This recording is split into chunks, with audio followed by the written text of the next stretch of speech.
ਤੇ ਜਿਹੜਾ ਬਿੱਲ ਭਜਵਾਉਂਦਾ ਏ ਸਾਨੂੰ, ਆਪਣਾ ਨਹੀਂ ਕੋਈ ਗੈਰ ਏ ਕਾਕਾ। ਤੇ ਬਦਤਮੀਜ਼ੀ ਨਾ ਕਰਿਆ ਕਰ, ਬਦਤਮੀਜ਼ੀ ਜ਼ਹਿਰ ਏ ਕਾਕਾ।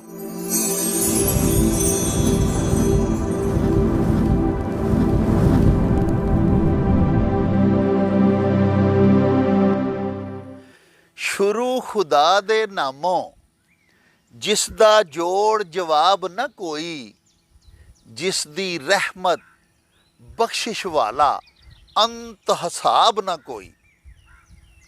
ਪਿਆਰੇ ਵੇਖਣ ਵਾਲਿਓ, ਪੰਜਾਬੀ ਮਾਂ ਬੋਲੀ ਦੇ ਜ਼ੁਬਾਨੋ ਅਦਬ ਤੇ ਸਕਾਫਤ ਦੀ ਚੜ੍ਹਤਲ, ਫਰੋਗ ਤੇ ਵਾਧੇ ਦੇ ਵਾਸਤੇ ਸ਼ੁਰੂ ਕੀਤੇ ਜਾਣ ਵਾਲੇ YouTube ਚੈਨਲ ਮੇਲਾ TV ਦੇ ਉੱਤੇ ਤੁਹਾਨੂੰ ਦਿਲ ਦੀਆਂ ਡੂੰਘਾਈਆਂ ਤੋਂ ਸਤ ਬਿਸਮਿਲ੍ਲਾ ਤੇ ਜੀ ਆਇਆਂ ਨੂੰ ਆਖਦੇ ਹਾਂ।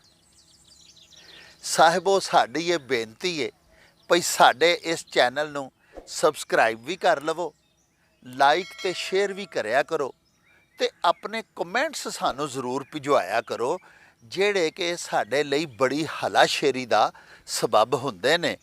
ਤੇ ਅਸੀਂ ਤੁਹਾਡੇ ਕਮੈਂਟਸ ਦੇ ਚਾਨਣੇ ਆਪਣੀ ਪ੍ਰੋਡਕਸ਼ਨਸ ਨੂੰ ਮਜ਼ੀਦ ਸੋਹਣਿਆ ਬਣਾਉਣ ਦਾ ਆਰ ਤੇ ਯਤਨ ਵੀ ਕਰਦੇ ਰਹਿੰਦੇ ਹਾਂ। ਸਾਹਿਬੋ, ਅੱਜ ਇੱਕ ਬੜੀ ਮਿੱਠੜੀ ਤੇ ਬੜੀ ਮਨ ਠਾਰ ਨਜ਼ਮ ਲੈ ਕੇ ਤੁਹਾਡੀ ਸੇਵਾ ਦੇ ਵਿੱਚ ਹਾਜ਼ਰ ਹੋਇਆ ਵਾਂ। ਸ਼ਾਇਰ ਦਾ ਨਾਂ ਹੈ ਡਾਕਟਰ ਅੰਬਰ ਸ਼ਹਿਜ਼ਾਦਾ। ਔਰ ਤੁਸੀਂ ਦੇਖੋ ਕਿ ਕਿੱਡੀ ਲਾਈਟ ਜਿਹੀ, ਕਿੱਡੇ ਲਤੀਫ ਜਿਹੇ ਅੰਦਾਜ਼ ਦੇ ਵਿੱਚ, ਕਿੱਡਾ ਖੂਬਸੂਰਤ ਆਪਣੀ ਮਾਂ ਬੋਲੀ ਦੇ ਵਿੱਚ ਸਾਡੇ ਇਹ ਪਿਆਰੇ ਸ਼ਾਇਰ ਮਿਜ਼ਾਹ ਲਿਖਦੇ ਨੇ। ਫਰਮਾਉਂਦੇ ਨੇ, ਗਰਮੀ ਦਾ ਵੀ ਕਹਿਰ ਏ ਕਾਕਾ, ਗਰਮੀ ਦਾ ਵੀ ਕਹਿਰ ਏ ਕਾਕਾ, ਉੱਤੋਂ ਸ਼ਿਕਰ ਦੁਪਹਿਰ ਏ ਕਾਕਾ। ਤੇ ਨਿੰਮੂ ਝਾਨਾ ਹੋਇਆ ਫਿਰਨਾ ਏ, ਕੀ ਗੱਲ ਏ ਉਂਝ ਖੈਰ ਏ ਕਾਕਾ।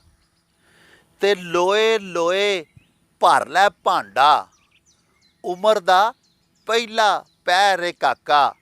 ਤੇ ਰੌਣਕਾਂ ਮੁਖੜਿਆਂ ਤੋਂ ਉੱਡ ਗਈਆਂ, ਮੰਗਿਆਈ ਦੀ ਲਹਿਰ ਏ ਕਾਕਾ। ਤੇ ਜਿਹੜਾ ਬਿੱਲ ਭਜਵਾਉਂਦਾ ਏ ਸਾਨੂੰ, ਆਪਣਾ ਨਹੀਂ ਕੋਈ ਗੈਰ ਏ ਕਾਕਾ। ਤੇ ਬਦਤਮੀਜ਼ੀ ਨਾ ਕਰਿਆ ਕਰ, ਬਦਤਮੀਜ਼ੀ ਜ਼ਹਿਰ ਏ ਕਾਕਾ। ਕੱਖਾਂ ਨਾਲ ਬਣਾ ਕੇ ਰੱਖੀ, ਲੱਖਾਂ ਨਾਲ ਤੇ ਵੈਰ ਏ ਕਾਕਾ। ਤੇ ਜਿਸ ਦੇ ਵਿੱਚ ਤੂੰ ਜੀ ਨਹੀਂ ਸਕਦਾ, ਉਹੋ ਹੀ ਤੇਰਾ ਸ਼ਹਿਰ ਏ ਕਾਕਾ। ਤੇ ਆਖਿਆ ਸੀ ਨਾ, ਝੂਠ ਨਾ ਬੋਲੀ, ਝੂਠ ਦਾ ਵੀ ਕੋਈ ਪੈਰ ਏ ਕਾਕਾ। ਤੇ ਜਿੰਨੇ ਔਖੇ ਸ਼ੇਰ ਨੇ ਸਾਡੇ, ਓਨੀ ਸੌਖੀ ਬਹਿਰ ਏ ਕਾਕਾ। ਤੇ ਪਿਆਰਿਓ, ਇਹਦੇ ਨਾਲ ਹੀ ਹੁਣ ਅਸੀਂ ਤੁਹਾਡੇ ਕੋਲੋਂ ਇਜਾਜ਼ਤ ਚਾਹਾਂਗੇ। ਹਲਾ ਵੀ ਯਾਰ ਹਵਾਲੇ ਰੱਬ ਦੇ, ਤੇ ਮੇਲੇ 4 ਦਿਨਾਂ ਦੇ। ਉਸ ਦਿਨ ਈਦ ਮੁਬਾਰਕ ਹੋਸੀ, ਜਿਸ ਦਿਨ ਫੇਰ ਮਿਲਾਂਗੇ। ਰੱਬ ਰਾਖਾ ਤੇ ਅੱਲਾ ਬੇਲੀ।